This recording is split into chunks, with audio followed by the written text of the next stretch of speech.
नमस्कार सगळ्यांना. आता आपण आहोत रीडर्स आर लीडर्स या ऑनलाईन बुक क्लबमध्ये. आणि ह्या बुक क्लबमध्ये आपण आता वाचतो आहोत the power of your subconscious mind, written by doctor Joseph Murphy. आता जवळजवळ आपण मागच्या भागापर्यंत जर बघितलं तर 14 चॅप्टर्स आपण कंप्लीट केले.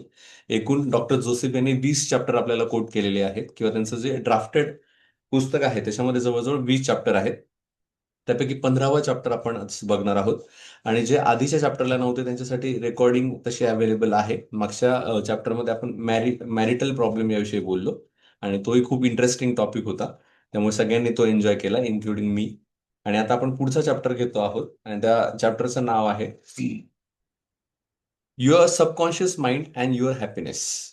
म्हणजे your subconscious mind and your happiness म्हणजे आपलं अवचेतन मन आणि आपला आनंद, असं खूप छान घेतलेलं आहे. याचं बरचसं basic the secret by Rhonda Byrne यांच्या याच्यामध्ये आपलं झालेलं आहे. तर आता त्याच्याच अनुसरून मी पुढचे काही टॉपिक्स त्याच्यामध्ये आता तुम्हाला लगेच सजेस्ट करतो. तिथे म्हटलंय तुमचे अवचेतन मन आणि आनंद. तर बेसिकली यांनी सांगतानाच आपल्याला असं सांगितलंय की आपल्या आयुष्यामध्ये जर आपल्याला सुखी राहायचं असेल, तर ते सुख आपल्याला माणून घ्यावं लागतं. ओके. कारण प्रत्येकाच्या सुखाची डेफिनेशन वेगळी आहे. ओके. म्हणजे प्रत्येक जण सुखी असू शकतो, किंवा त्या सिच्युएशन मध्ये एखादा दुःखी असू शकतो. समजा एखाद्याला एक चॉकलेट मिळाली तरी तो खूप आनंदी होईल, आणि एखाद्याला समजा कॅडबरी असली तरी तो आनंदी नसणार. तर द थिंग इज दॅट की प्रत्येकाचं सुख हे वेगवेगळ्या कारणावर ठरलेलं आहे. तर मग हे जे काही सुख जे ठरलेलं आहे ते अवचेतन मनाचाच भाग आहे, असं डॉक्टर जोसेफ मर्फी म्हणतात. की अवचेतन मनावरच डिपेंड आहे की आपण सुखी राहायचंय का दुःखी राहायचंय. Means means we have a choice. मग इथे त्यांनी एक उदाहरण स्टार्टिंगलाच त्यांनी असं सांगितलंय, ते असं म्हणतात, तुम्ही मनापासून सुखाची मनोकामना करायला हवी. इतके आनंदी होणे ठीक नाही. दुःख त्यांच्या इतके पचनी पडलेले असते की ते आनंदाने अस्वस्थ होतात. त्यांना त्यांच्या चिरपरिचित उदास हताश अवस्थेत पुन्हा जाण्याची तीव्र इच्छा होत असते.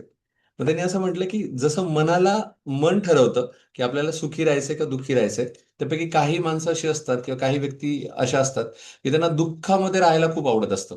म्हणजे दुःखीच राहणं खूप आवडत असतं. मग त्यामुळे ते ना, तुम्ही जर बघितलं तर केव्हाही जरी त्या माणसांकडे गेलं तर ते रडतच असतात. त्याचे दोन सायंटिफिक कारणं त्यांनी सांगितलेत. एक सायंटिफिक कारण असं असतं की काही लोकांना दुःखी म्हणजे सारखं रडगाणं रडगाणं चालू असतं, आणि रडायला आवडतं. तर त्याचं कारण एक असं असतं की सेंटर ऑफ अट्रॅक्शन, किंवा आपल्याला कोणीतरी येऊन आपल्याला विचारेल की माझं दुःखाचं कारण काय, हा एक भाग असतो. दुसरी गोष्ट त्यांनी असं सांगितलं की त्यांना एक सहानुभूतीची आवश्यकता असते. म्हणजे त्यांना त्याच्यातच सुख असतं की मला कोणाची तरी सहानुभूती मिळते, याच्यातच मला त्याचं सुख आहे. जसं त्यांनी एका आजीबाईचं उदाहरण सांगितलं. तर त्या आजीबाईंचं वैशिष्ट्य असं होतं की त्यांना संधिवाताचा त्रास होता. ओके. आणि त्याचं वय फार काही नव्हतं. ओके. आणि ते संधिवात बराही होऊ शकला असता, किंवा तशा त्यांनी मेडिसिन पण ते घेऊ शकत होते. पण त्यांनी काही फार काही तसं लक्ष दिलं नाही, आणि सारख्या त्या संधिवाताने परेशान असायच्या. पण त्यांच्यामध्ये जे काही ते घरातले लोक असायचे सारखे त्यांना एक वेगळी ट्रीटमेंट द्यायची, की अरे नाही आजी आजारी असतात, मग त्यांना एक स्पेशल ट्रीटमेंट. ओके. आणि मग ती स्पेशल ट्रीटमेंट मिळायची, आणि त्या ट्रीटमेंटसाठी त्या मुद्दामूनच दुःखी राहायच्या, किंवा मुद्दामूनच त्यांनी तो संधिवाताचा एक कारण लावून ठेवलं होतं त्यांच्या आयुष्याला, की नाही मला हा त्रास आहे, मला हा त्रास आहे, मला हा त्रास आहे, असं करून त्यांनी करून ठेवलं होतं. मग इथे डॉक्टर जोसेफ मर्फी स्पष्ट सांगतायत की तिला दुःखी आणि त्रस्त राहण्यातच आनंद वाटत होता. कारण त्या आजाराची होणारे फायदे, इतरांची सहानुभूती तिला हवी हवीशी वाटत होती. म्हणजे असं पण आपल्या कधी कधी होतं, तर आपण थोडंसं जागं होऊन विचार करायला पाहिजे. असं तर नाहीये ना की आपण मुद्दामून रडतोय. ओके. काही वेळेस आपल्याला असं वाटतं की हा ठीक आहे, रडल्यामुळे लोक ऐकून तर घेत आहेत, रडल्यामुळे चला आपल्याकडे थोडं सेंटर ऑफ अट्रॅक्शन होत आहे, त्या घरामध्ये सहानुभूती भेटते. जसं की तुम्हाला माहिती असेल की मी जसं बिल क्लिंटन यांचं उदाहरण काल परवा दिलं, की त्यांची मिसेस जसं दाताची ट्रीटमेंट होती, तर त्यांनी असं सांगितलं होतं की मला तुम्ही तिथे पाहिजेच. त्याच पद्धतीने त्या बऱ्याच वेळेस मुद्दामून आजारी पण पडायच्या, की त्यांना ऍक्च्युली फार काही आजार असा नव्हता, पण तरी त्या सांगायच्या की माझं डोकंच दुखतंय. आणि माझं जेव्हा मी आजारी असेल, मग त्यांनी आधीच प्रॉमिस घेऊन ठेवलं होतं मिस्टरांकडनं, की मी जेव्हा आजारी असेल तेव्हा तुम्ही माझ्याबरोबर थांबायचं. त्यामुळे ते मुद्दामून आठवड्यातनं 2 आठवड्यातनं 1 महिन्यातनं आजारी पडायच्या, म्हणजे जेणेकरून ते आपल्याबरोबर टाइम स्पेंड करतात. तर मग असं सुद्धा होतं. तर हे सबकॉन्शियस माइंड तुमचं ऐकत असतं. तर शक्यतो या पद्धतीने आपण एक्सक्युजेस न देता आपण स्वतःच आनंदी राहायचं शिकलं पाहिजे. ओके. आणि त्यासाठी पुढचे काही उपाय दिले. पण त्याच्या आधी ते सांगतात, की आपण दुःख का निवडावे किंवा का निवडतो? अनेक लोक नकळत दुःख निवडतात. पुढील प्रमाणे विचार करून ते दुःखाला बोलावतात. मग कशा पद्धतीने दुःख निवडतात, कसं दुःखाला अट्रॅक्ट करतात, तर ते सांगतात, जसा दिवस सुरू होतो, तसंच ते म्हणतात, की आजचा दिवस अशुभ आहे. आज प्रत्येक गोष्ट चुकीचीच घडत आहे. मग आपण सकाळपासूनच म्हणतो, की अरे आजचा दिवस काहीतरी खराबच जाणार आहे. म्हणजे already he manifested in his mind, की हे सगळं आता असंच घडणार आहे. मला यश मिळणार नाही, असं त्यांनी ठाम सांगून दिलेलं असतं. प्रत्येक जण माझ्या विरोधात आहे. या पद्धतीचं एक आहे बरं का एक कॅरेक्टर. म्हणजे मी पीएचडीला असताना एक मित्र होता. नाव नाही सांगत. तर त्याचं नुकतंच लग्न झालं. 2 वर्षापूर्वी लग्न झालं होतं. तो दुबईला, कुवेतला काम करत होता आणि नंतर मग आमच्या पीएचडीच्या इथे तो पीएचडी करायला, सॉरी पोस्ट डॉक करायला आला होता. आणि ते करत असताना त्याचं मग काही घरी काहीतरी भांडणं वगैरे झाले, काहीतरी गोष्टी झाल्या आणि मग तो त्यांच्या डिवोर्स प्रोसेस सुरू झाली. तर तो लॅबमध्ये आल्यानंतर लिटरली, की आम्ही सुद्धा त्याच्याशी बोलताना तो असाच विचार करायचा, की हे माझ्याविषयी काहीतरी डाव करतायत किंवा हे यांच्यामुळे मला त्रासच होईल. त्यामुळे ते प्रत्येक गोष्ट सिंपल कुठलीही गोष्ट समजा त्यांना नुसतं केमिकलची बॉटल जरी घ्यायची असेल, तर 2 वेळेस सांगायचे, "बा ही बॉटल मी घेतली आहे आणि मी परत ठेवतोय." म्हणजे इतकं सेफ ते खेळण्याचा प्रयत्न करायचे, की की आम्ही काहीतरी त्यांच्यावर बोटच दाखवू का? म्हणजे ते इतके हे होऊन गेले, डिस्टर्ब होऊन गेले त्यांच्या सगळ्या गोष्टींमुळे. तर सगळे आपले शत्रूच आहेत का काय? आणि आपल्याकडनं काहीतरी चुकी झाली तर आपल्याला ट्रॅपच करतील का काय? अशा त्या मनोभावनेमध्ये गेलेले होते. ओके. आणि मग नंतर काय झालं, की आम्ही बराच प्रयत्न केला सांगायचा, की आम्हाला आधी बॅकग्राऊंड तसं काही माहीत नव्हतं. आम्ही सांगितलं, की तुम्ही you to be very free to behave with us and आम्ही तुमचेच ज्युनियर्स आहोत. तुम्ही हक्काने आमच्याशी बोलू शकतात. पण मग नंतर इतक्या दिवसात असं झालं, की नाही तो जो व्यक्ती होता तो इतका दुःखामध्ये होता, की मग ते स्वतःच बोलायला लागायचे. त्यांचेच बोलायचे आणि त्यांचे एक डिप्रेसमध्ये राहायचे. आणि मग असं होईल का, तसं होईल का? आणि मध्येच काहीतरी एकदम बॅड वर्ड्स वापरून सांगायचे, की नाही हे सगळे लोकं असेच आहेत. ओके. मग constantly he was in that bad patch. Okay. मग असं सगळ्यांच्या बाबतीमध्ये होऊ शकतं. प्रत्येकाच्या याच्यामध्ये काही ना काही अप येत येत असतात. पण ते आपल्या हातात आहे, की आपण किती लवकर त्याच्यातनं बाहेर पडायचं. ओके. तर पुढे अजून काही उपाय दिलेत, मी तेही सांगणार आहे. त्याच पद्धतीने धंदा खूप वाईट परिस्थितीत आहे आणि ती आणखीन वाईट होत जाणार आहे. मग एखादा बिझनेस करत असाल तर त्याच्यामध्ये पण अरे काय गिराईक येतील का नाही माहित नाही आणि खूप स्ट्रगल आहे ना हा लॉसमध्येच चाललाय किंवा काही जणांना रडायची सवय असते म्हणजे घरी खूप भरभराट असते पण काहींना ती रडण्याची सवय असते की कोणाकडे जर गेले अरे काय एवढे काही कमाई नसते किंवा मग खूप स्ट्रगल आहे. त्याच्यानंतर काय धंदाच होत नाहीये. जरी होत असला तरी निगेटिव्ह बोलत जातात. पण मग हे सबकॉन्शियस माइंड ऐकत असतं. ओके. मग हे ऐकताना ते ॲक्सेप्ट करून घेतं, की अरे हा आपला बिझनेस होत नाही असं. आणि मग त्यानुसार तसे सिनेरिओ तयार होतात आणि मग खरंच तुमचा बिझनेस खाली बसतो. ओके. मग हे युनिव्हर्स ऐकत असतं हे आधीच प्रूव्ह केलंय डॉक्टर जोसेफ मर्फींनी आणि इथे आपण काय करतो वाईट गोष्टी किंवा दुःख अशा पद्धतीने आपण स्वतःकडे अट्रॅक्ट करत असतो. त्याच पद्धतीने आपण नेहमी म्हणत असतो, मला नेहमीच उशीर होतो. ओके. आधी मी पण बऱ्यापैकी म्हणजे बिफोर 12 आधी म्हणायचो, की मला उशीर होतो वगैरे, वगैरे. पण नंतर बऱ्याच गोष्टी मी स्वतःला चेंज केला, की I will be on the right time. तर मी परीक्षेला पण राइट टाईम असायचो आणि मी प्रत्येक वेळेस असं म्हणायचो, give the respect to the time, time will give respect to you any time. मग त्यानंतर तो टाईमचा जो काही पर्टिक्युलर होतं, तर ते बऱ्यापैकी माझ्या बाबतीत करेक्ट झालं. त्याच पद्धतीने इथे आपण काही जण स्वतः म्हणत असतात, "नाही बाबा, मला काही टायमात येता येणार नाही. मी भारतीय टायमाने येईल." अशी एक नवीन कॉन्सेप्ट आहे. म्हणजे जुनीच आहे. तर भारतीय टायमाने येईल म्हणजे काय 10चा टाईम दिला असेल, मग ते समजून घ्यायचं की तो 10 10:10:30लाच येईल. ओके. मला कधी चांगली संधी मिळतच नाही. असं एक दुसरं कारण आहे, की आपण हे सारखे निगेटिव्ह पॉइंट्स स्वतःला म्हणत असतो, की मला नाही वाटत भाऊ मला ती गोष्ट भेटेल, की मला नाही वाटत मी सक्सेसफुल होईल. असं प्रत्येक वेळेस सबकॉन्शियस माइंडला तुम्ही सांगत असतात किंवा स्वतःला एक पिंजऱ्यामध्ये आपण ठेवलेलं असतं आणि त्यामुळे तशाच गोष्टी आयुष्यामध्ये घडतात हे आपल्याला लवकर कळत नाही आणि आपण म्हणतो, "मी मी थोडी तसं काही म्हटलं." पण इनडायरेक्टली त्या गोष्टी घडत जातात. तो करू शकतो, पण मला ते जमणार नाही. जसं मी तुम्हाला म्हटलं ना, की बऱ्याच विद्यार्थ्यांशी बोलताना काही टॉपर विद्यार्थ्यांशी बोलताना पण मला असं जाणवलंय, की ते खूप छान पद्धतीने लिहीत असतात पेपर, खूप छान पद्धतीने त्यांचं प्रेझेंटेशन असतं, बोलणं असतं. आणि त्यांना विचारलं, "का रे बाबा, आता ह्यावेळेस तुम्ही तुमच्या वर्गामध्ये टॉपर याल का?" तर त्यांचं म्हणणं असं असतं, लिटरली खरी घटना सांगता, त्यांचं म्हणणं असतं, ऍक्च्युली मी नंबर पहिला आलो असतो किंवा मला यायला आवडेल, पण आमच्या वर्गामध्ये एक मुलगी आहे, तिचे आई वडील दोन्ही डॉक्टर आहेत. तर ते डॉक्टरही हुशार आहेत, तिची आई हुशार आहे. त्यामुळे ऑब्व्हियसली ती पण हुशार असणार आहे. त्यामुळे ती ती दुसरी मुलगी जी आहे ती टॉपर, ती पण हुशारच आहे. म्हणजे she already think in her mind की माझा दुसराच नंबर येणार आहे किंवा माझा पहिल्या पाचाचाच नंबर येणार, कारण पहिला नंबर हिचा येणार आहे. मग त्या काउन्सिलिंगमध्ये किंवा बोलताना मी सांगितलं की नाही, तुम्ही असं प्रिज्युडाइज थिंकिंग करू नका किंवा असं ठरवू नका की ते जिंकलेले. तुम्ही तुमच्या पद्धतीने विदाऊट एनी कॉम्पिटिशन तुम्ही तुमच्या पद्धतीने 100% द्या आणि तुमचा खरंच नंबर पहिला येईल. आणि मी मागच्या वेळेस पण हा किस्सा सांगितला होता. ती त्यांच्या स्कूलमध्ये थर्ड क्रमांकावर आली होती नॅशनल कॉम्पिटिशन, म्हणजे ऑलिम्पियाडमध्ये ती तिसरी आली होती आणि वर्गामध्ये पहिली आली होती. द थिंक इज दॅट की आपण असा पूर्वग्रह किंवा आपण आपल्या मनामधल्या ह्या ज्या बेड्या आहेत जर त्या तोडल्या, तर आपण खरंच आपल्या आयुष्यामध्ये यश मिळवू शकतो. त्याच्यानंतर पुढे ते सांगतात की तुम्ही ज्या जगात वावरतात, आता हे पुढचा मुद्दा झाला, दुःखाची कारणं झालीत आपली. ओके, पण तुम्हाला इनडायरेक्टली हिंट मिळाली असेल की हे जी दुःखाची कारणं आहेत त्या पद्धतीने आपण याचं रिव्हर्स करायचं, म्हणजे याचे अफर्मेशन्स करायचे, पॉझिटिव्ह अफर्मेशन्स. मग बऱ्याच वेळेस आपण निगेटिव्ह बोलण्यापेक्षा पॉझिटिव्ह बोलायला सुरुवात करायचे. तुम्ही ज्या जगात वावरतात ते तुमच्या मनात चाललेल्या विचारावर अवलंबून असते. माणूस जसा विचार करतो तसे त्याचे जीवन बनते. मनुष्य दिवसभर जो विचार करतो तसाच तो असतो. तुम्हाला ज्या प्रकारचे विचार करण्याची सवय जडलेली आहे, त्या विचारांची प्रवृत्ती वास्तवात साकार होण्याची असते. आता याच्यामध्ये त्यांनी सांगितलंय की मग तुम्ही ज्या पद्धतीने विचार करता त्या पद्धतीनेच ते तुम्ही स्वतः त्या फेजमध्ये स्वतःला ठेवणार आहात. मग या गोष्टीची नेहमी काळजी घ्या की तुमचे मन कधीही नकारात्मक विचारात, अपयशाच्या किंवा वाईट व उदास विचारात गुरफटणार नाही. तुमच्या मनाला वारंवार आठवण देत राहा की तुमचे अनुभव तुमच्या मनोदेशाला अनुसरूनच असतात. माझ्याजवळ लाखो रुपये असते तर मी सुखी झालो असतो, असं काही म्हणू नका.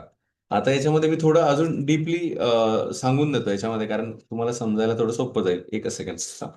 आता इथं त्यांनी, जर तुम्हाला हे विचार आला असेल मनामध्ये, की ते सांगतात की तुम्ही स्वतःला सुखी, म्हणजे दुःखामध्ये आहात असं मानू नका किंवा तुम्ही त्या फेजमध्ये राहू नका. तुम्ही स्वतःला सुखामध्ये आहात असं सांगा. पण जर तुम्ही विचार केला तर एवढं खरंच सोपं आहे का की मी दुःखात असताना मी स्वतःला सुखात आहे असं म्हणून दाखवणं, किंवा मला माहिती आहे अरे मी तर इथे नापास झालेलो आहे आणि मी तरी आनंदात राहायचंय. ओके. किंवा मला माहिती आहे की अरे इथे माझा इन्सर्ट झालाय तरी मी हसून उत्तर द्यायचंय, किंवा मला ह्या व्यक्तीचा मत्सर आहे किंवा मला ह्या व्यक्तीचा राग आहे. ओके. आणि असं सुद्धा असून मी यशस्वी राहायचंय. मला आनंदी राहायचंय. मला समजा एखाद्या गोष्टीचा लॉस झालाय आणि तरी पण मी आनंदी राहायचं, हे एवढं सोपं आहे का? तर डॉक्टर जोसेफ मर्फींनी याच्यावर उपाय म्हणून सांगितलं की तुम्ही अफर्मेशन करा आणि तुम्ही त्या पॉझिटिव्ह फ्रिक्वेन्सी राहण्यामध्ये प्रयत्न करा. पण इथे मला भारतीय संस्कृतीचा तुम्हाला थोडा रेफरन्स द्यायचा आहे. ते म्हणजे आपल्या आपल्या भारतीय संस्कृतीमध्ये जी ध्यान पद्धती सांगितली आहे. ओके, ती ध्यान पद्धती याच्यावरच अवलंबून आहे. ती म्हणजे समानता. तर याच्यावर एक अजून क्लिअर उदाहरण द्यायचं झालं ते म्हणजे विपश्यना. तर विपश्यना जर तुम्ही जमलं कधी तुम्हाला करायला, तर नक्कीच विपश्यना मध्ये भाग घ्या. मी 10 दिवसाचा तो कोर्स केलाय आणि तो करताना मला असं जाणवलंय की विपश्यना करताना ते आपल्याला फक्त सांगतं की तुम्ही श्वासावर, फक्त श्वास येतोय, श्वास जातोय, याच्याकडे लक्ष द्या. पण हा लक्ष देताना कसं करायचंय? अलिप्त भावनेने लक्ष द्यायचंय. ओके. म्हणजे श्वास येतोय, श्वास जातोय. तुम्हाला त्याचा काही मोह पण नाहीये, त्याचं दुःख पण नाही आणि सुख पण नाहीये. ओके. आणि ते आपल्याला त्या पद्धतीने ट्रेन करून घेतात, की श्वास येतोय, श्वास जातोय. मग पहिल्या 1-2 दिवसाचं तेच विजन असतं, की फक्त श्वास येतोय, श्वास जातोय याच्याकडे लक्ष द्या. आणि तुम्हाला विशेष वाटेल, की तो श्वास तुम्ही घेताना पण 2 नाकपुड्यांपैकी एका नाकपुडीतनंच आपण श्वास घेत असतो. हे तिथे मला रिअलाईज झालं, की अरे हा हे या पद्धतीने होतं. त्याच्यानंतर तो घेताना आणि सोडताना टेम्परेचर डिफरन्स असतो. म्हणजे एवढ्या सूक्ष्मतेने आपण स्वतःचाच विचार करायला लागतो आणि नंतर डोळे मिटून हळूहळू करत करत आपण सगळ्या शरीराचा विचार करायला लागतो. आणि त्या शरीराचा विचार करताना ते आपल्याला सांगतात, की तुमच्या शरीरामध्ये होणारे सगळे बदल, छोट्या-छोट्या गोष्टी तुम्ही लक्ष द्या. म्हणजे तुमच्या डोक्यामध्ये काय होतंय? कुठे तुम्हाला चुणचुण होतंय का? कुठे काही सुखद भावना आहे का? तुम्ही पायापर्यंत गेल्यानंतर पायामध्ये कुठे कळ येतंय का? मग ते असं करता करता आपल्याला सांगतात, की जी सुखद भावना आहे, त्याच्यामध्ये पण पडून राहू नका. म्हणजे कुठली आसक्ती नको. त्याला राग म्हटलंय. कुठली आसक्ती नको. आणि जिथे तुम्हाला असं वाटतंय, की मला दुःख होतंय, त्यात पण तुम्ही अलिप्त राहा. ओके. म्हणजे दुःख हे शरीराला होतंय, मनाला नाही. तर तुम्ही त्यातनं पण अलिप्त राहण्याचा प्रयत्न करा. मग तिथे असे काही लोक आहेत की महिन्यानुमहिने ते असं तपश्चर्यामध्ये बसतात. ओके. आणि आणि हे शक्य आहे. ओके. जर आपण त्या पद्धतीने ध्यान केलं तर आपण त्या वेगळ्या स्टेटमध्ये निघून जातो, त्याच्यामध्ये आपण अलिप्त राहतो. इथे हा जो काही त्यांनी मार्ग त्यांनी जनरली फक्त पुस्तकात सांगितलाय.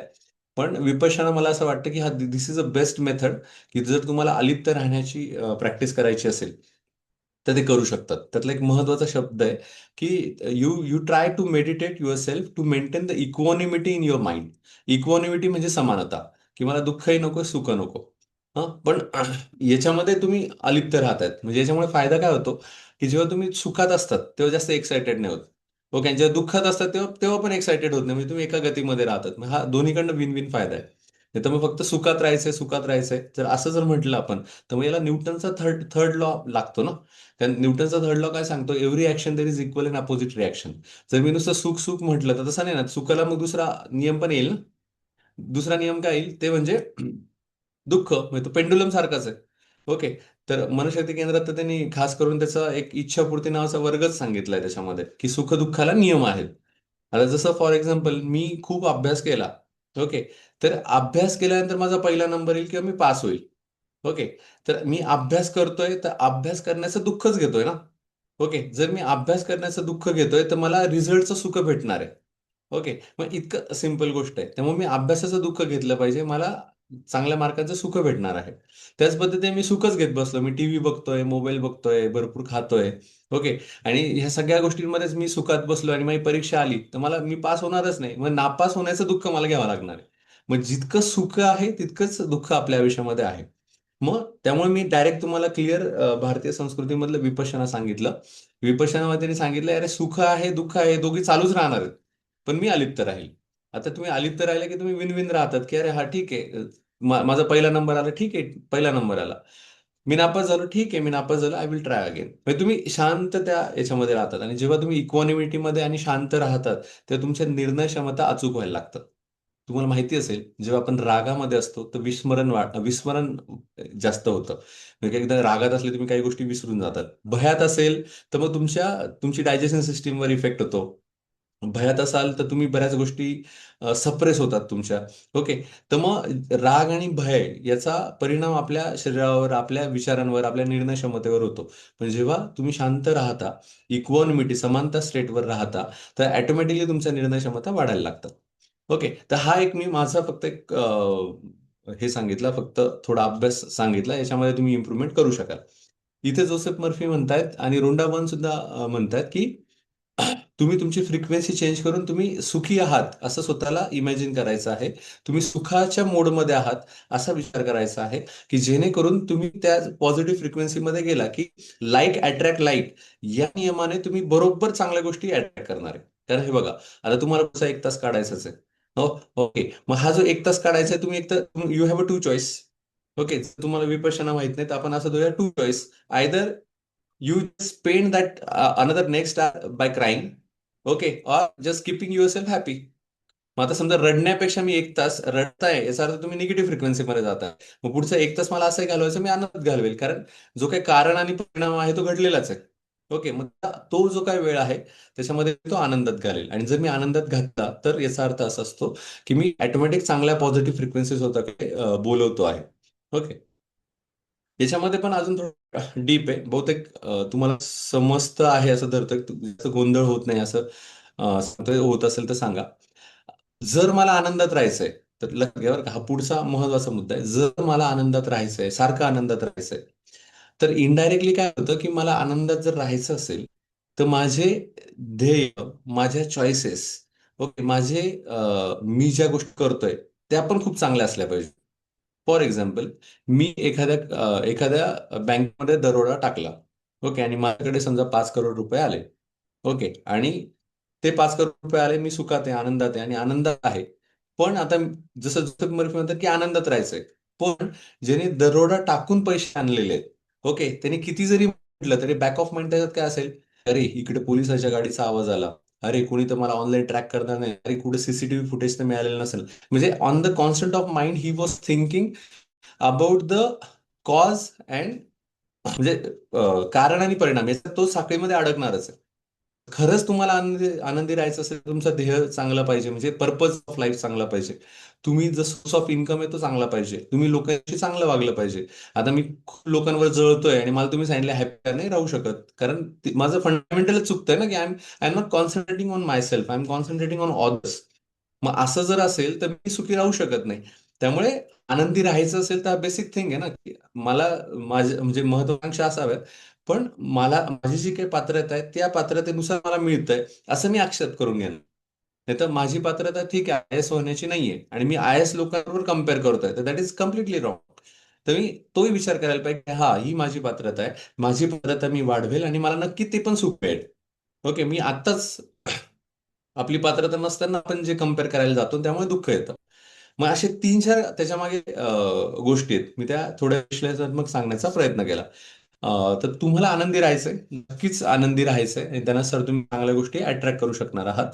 आणि आनंदी राहण्यासाठी तुमच्या चॉईस पण तशाच चांगल्या ठेवा. मग तुम्हाला जास्त काही त्याला एफर्ट्स लागणार नाही आनंदी राहायला.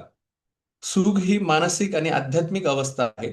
मोठी पदोन्नती किंवा बाह्य मानसन्मान सुख देतीलच असे नाही. तुमचे सुख, तुमची ताकद आणि तुमचा आनंद सामावलेले आहे. दैवी व्यवस्थेचा नियम व तुमच्या अवचेतन मनात वसणाऱ्या योग्य कृतीचा नियम समजून घेऊया आणि त्या तत्वांना जीवनात सगळ्या क्षेत्रात लागू करूया. मग आता हे बेसिक नियम आपण समजून घेऊया असं त्यांनी म्हटलंय. त्यानंतर पुढचं एक त्यांनी एक उदाहरण दिलंय.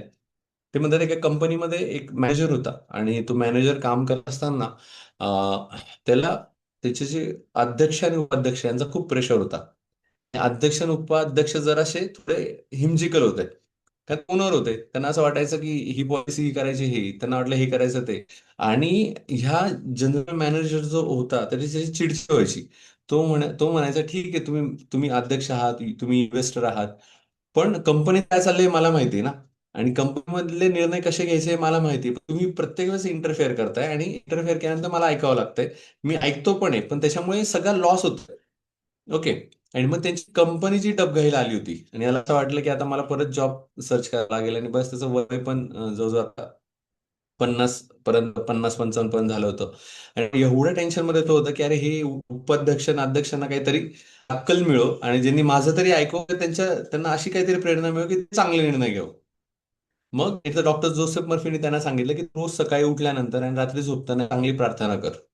त्याने त्याच्यामध्ये ग्रॅटिट्यूड सांगितलंय. ओके, ग्रॅटिट्यूड सांगितलं आणि अफर्मेशन सांगितलंय. आता ती प्रार्थना काय मी फक्त तुम्हाला वाचून दाखवतो, ती पटकन आपण समजून घेऊया.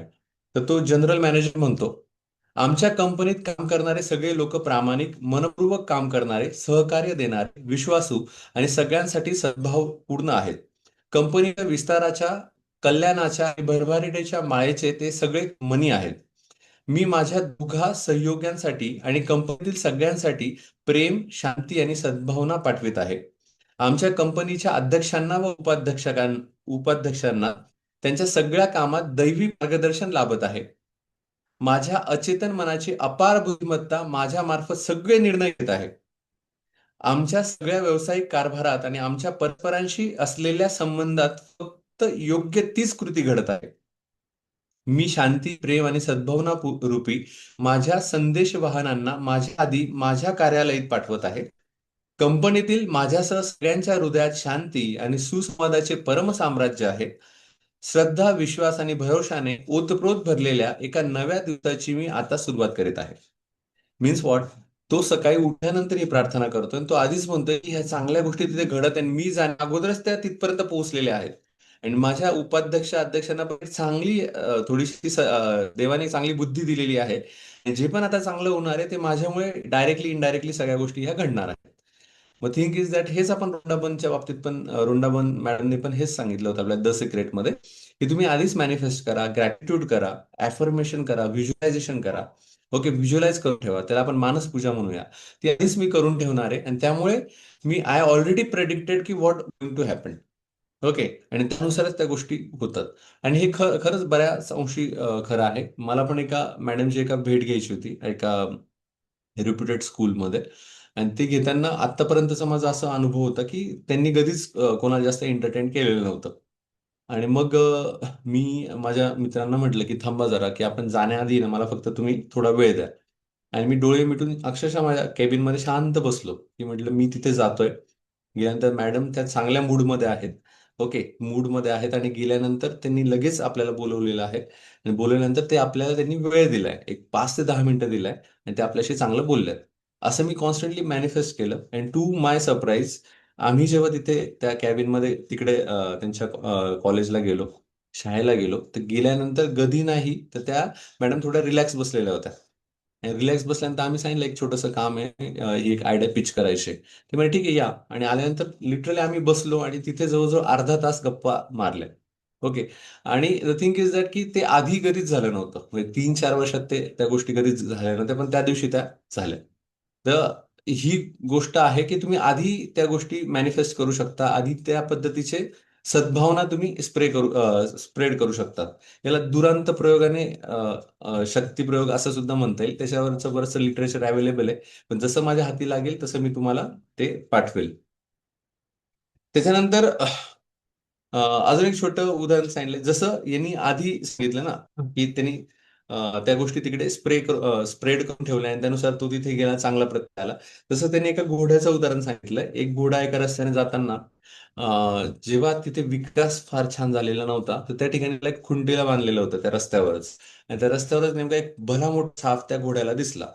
आणि तो घोडा एकदम घाबरला, एकदम कसा तरी करायला लागला आणि त्याने ती दावणी तोडली आणि तो बाहेर पडला. मग मालकाने त्या घोड्याला परत पकडलं, तो साफ केला. त्याच्यानंतर मग परत ते काही दिवसानंतर रस्त्याने जायला लागले, तेव्हा घोडा परत त्याच ठिकाणी आल्यानंतर दबकला. ओके, आणि एकदम तो विचित्रपणे करायला लागला. त्याच पद्धतीने पुढे असं काही दिवस झाले, की वर्ष झाले, 2 वर्ष झाले, 10 वर्ष झाले. असं करताना त्यांनी बघितलं, की तिथे रस्ता पण छान तयार झाला. पण जेव्हा जेव्हा घोडा त्या ठिकाणी जायचा, तर त्या ठिकाणी तो दबकायचाच. ओके, तो एकदम वेगळ्या पद्धतीने बिहेव करायचा, किंवा तिथून जायचंच नाही म्हणायचा. मग इथे त्यांनी सांगितलंय, की आपण पण आपल्या मनामध्ये ना काही वेळेस आहे ना असा खुंटा घातलेला असतो. तो म्हणजे मागच्या आठवणींचा. तर तो सुद्धा तुम्हाला काढून देता आला पाहिजे. तुमच्या जीवनातही तुमच्या सुखाच्या वाटेत तुमचे स्वतःचेच विचार आणि मानसिक प्रतिमांशिवाय कोणताच अडथळा नसतो. म्हणजे आपण पण आता जसे वागतोच ना, त्याच्या मागे एक तर तुमचा भूतकाळ असतो.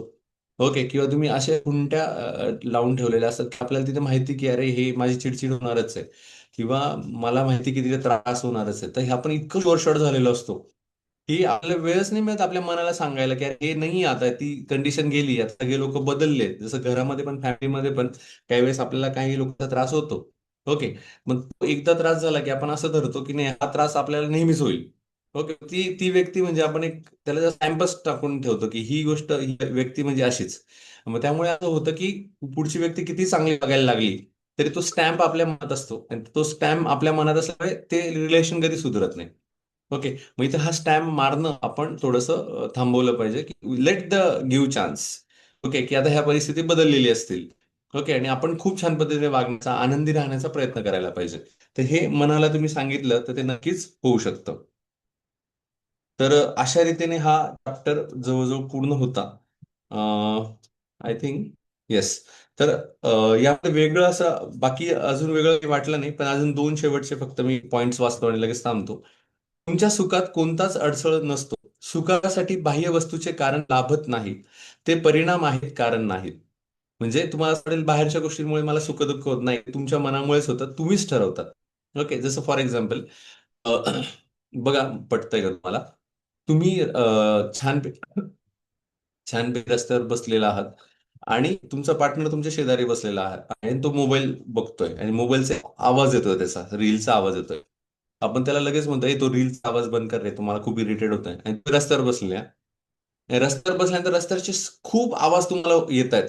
तुमची माल ट्रक चालली असेल, तिकडे कोणीतरी बोलत असेल, पण तुम्हाला त्यांचा कोणाचाच आवाज येत नाहीये.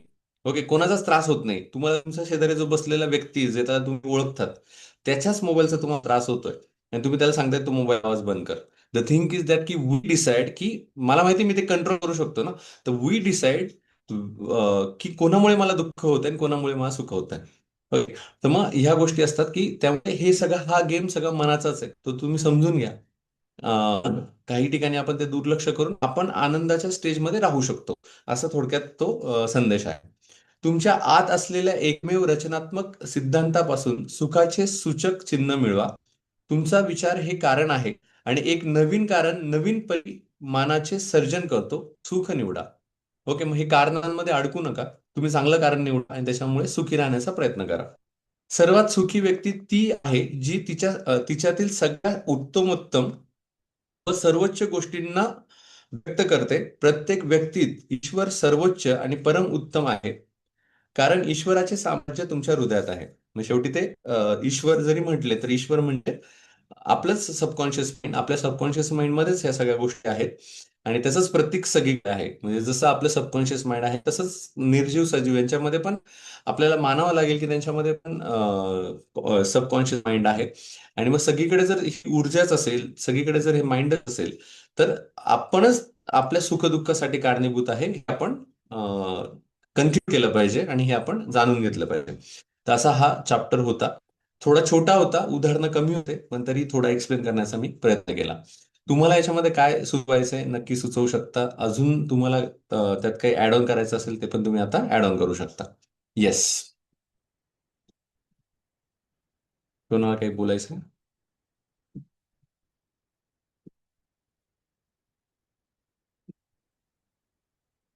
समजलाय का? येस, राहुल सर बोला. येस. हॅलो सर, आवाज येतोय? हो, येतोय सर, बोला. सर नक्कीच, थँक्यू सो मच. आजचं टॉपिक एकदम छान आहे. हम्म. युअर सबकॉन्शियस माइंड आणि तुमचा हॅपीनेस याच्यामध्ये कसं दडलेला आहे. खरं येस. तर सांगायचं गेलं तर सर, आपण सगळ्यांनी छावा मूवी जो आहे तो बघितलेलाच आहे. हो. त्याच्यामध्ये एक छानसं वाक्य सांगितलं होतं की मन के हारे हार आहे और मन के जीते जीते. जर तुम्ही मनातून जर जिंकलेला असाल तर हम्म. नक्कीच तुमचा विजय तिथं निश्चित झालेला असतो. आणि बरोबर. बऱ्याच वेळेस या लाईफमध्ये आणि म्हणजे या जीवनामध्ये आपण मनातून हारतो आणि ती ऑटोमॅटिकली ती काय म्हणूयात ना, तो पराजय आपण स्वतः बोलवून घेतो आपल्याजवळ. येस. तरच मला सांगायचं आहे त्याच्यामध्ये, की आपण मनातून पहिलं जिंका, त्याच्यानंतर आपला विजय हा नेहमीच होत असतो. आणि असंच एक उदाहरण मला माझ्या ऑफिसमध्ये बघायला मिळालं सर मला, की हम्म. बऱ्याच वेळेस ज्यावेळेस ओपीडी चालू असायची, तर ओपीडीमध्ये ज्यावेळेस पेशंटशी आम्ही ज्यावेळेस वन टू वन करायचो, त्या वन टू वनमध्ये असं जाणून आलं, की की त्यांचे आजार कमी आहे, परंतु मनामध्येच जे विचार आहे, त्या विचाराने त्यांचे आजार खूप भरलेले आहेत. हो. आणि ज्यावेळेस बोलण्यातनं असं व्हायचं, की त्यांना ज्यावेळेस आपण मोटिव्हेशन करायचो, की नाही हे आजार काही नाहीये तुमचे, असे भरपूर येतायत, भरपूर रिकव्हर होतायत. तर त्यात असं जाणवलं, की सर ज्यांचे म्हणून आपण असं म्हणूयात, की 90% आजार जे स्वतः सोबत घेऊन आलेले होते, ते हम्म. त्यांच्या बोलण्याने जवळपास 30 ते 40% रिकव्हर झालेत. आणि जे वा. 30-40 जे राहिलेले होते, ते बाकीच्या ट्रीटमेंटनी कव्हर अप झाले. म्हणजे एक जर आपण विचार केला सर, की आपल्या मनाने जर ठरवलं तर म्हणजे या सगळ्या गोष्टी घडत जातात. तर मला येस. वाटतं, की आपल्या मनातून आपण पक्कं राहायला पाहिजे. तर हे सगळं काही शक्य आहे. असा तर एक अनुभव बर. आहे. Thank you sir. खूपच छान, खूपच छान. बरोबर आहे सर. मन के जीते जीत है. चल, राकेश सर बोला. हॅलो, आवाज येतोय सर? येतोय सर, बोला. आता तुम्ही एक एक्झाम्पल घेतला होता, की आपण बाहेर बसलोय तर ट्रकांचा आवाज येतोय, पण मग आपल्याला डिस्टर्ब कोणामुळे होतंय, की आपला शेजारी जो बसलाय त्याच्या मोबाईलमध्ये तो रील्स बघतोय त्याच्या. तर हो. त्याच्यावरती मला थोडंसं जाणून घ्यायचं आहे, की नेमकं आपल्याला त्याच्यामध्ये काय म्हणजे तिथे काय कंट्रोल करायचं आहे किंवा तिथून काय शिकू शकतो आपण? हा, इथे ऍक्च्युली काय होतं, जसं माझा मित्र आणि मी बसलोय. ओके. तर मला माहिती की मी मित्राला कंट्रोल करू शकतो, तो माझा ऐकू शकतो, पहिली गोष्ट.